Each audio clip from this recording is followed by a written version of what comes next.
عظمت الہی. تو کچھ ڈرتے ہیں سختی کو دیکھ کر، جہنم سنا اور ڈرنے لگ گئے. اسے کہتے ہیں خوف، اور خشیہ کہتے ہیں کسی کی عظمت کو دیکھ کے ڈرا جائے. انما یخشی اللہ من عبادہ العلماء.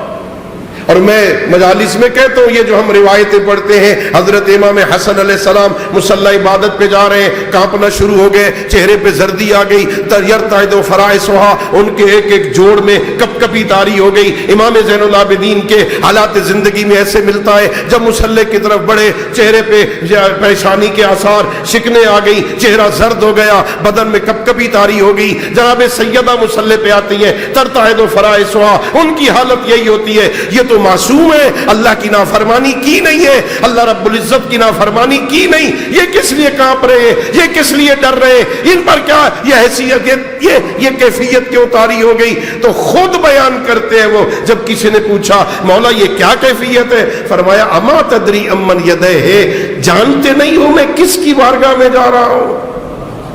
عظمت کی وجہ سے، عظمت کی وجہ سے. تو علماء انما یخشی اللہ من عبادہ العلماء. اللہ رب العزت علماء کی عظمت کو بیان کرتے ہوئے فرماتا ہے صرف علماء ہی اللہ سے ڈرتے ہیں. پھر فرمایا یہ عظمت 5ویں آیت میں فرمایا شاہد اللہ انہ لا الہ الا ہوا والملائکۃ واولو العلم. یہ بہت بڑی عظمت بیان کی اللہ نے.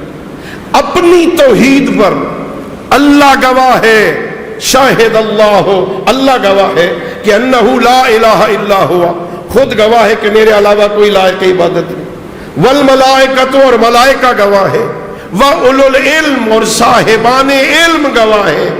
عظمت علماء یہ ہے کہ اللہ اپنی توحید پر جہاں اپنے آپ کو گواہ بنا رہا ہے، جب ملائکہ کو جہاں گواہ بنا رہا ہے، وہاں اپنے ساتھ علماء کو اپنی توحید کا گواہ بنا رہا ہے.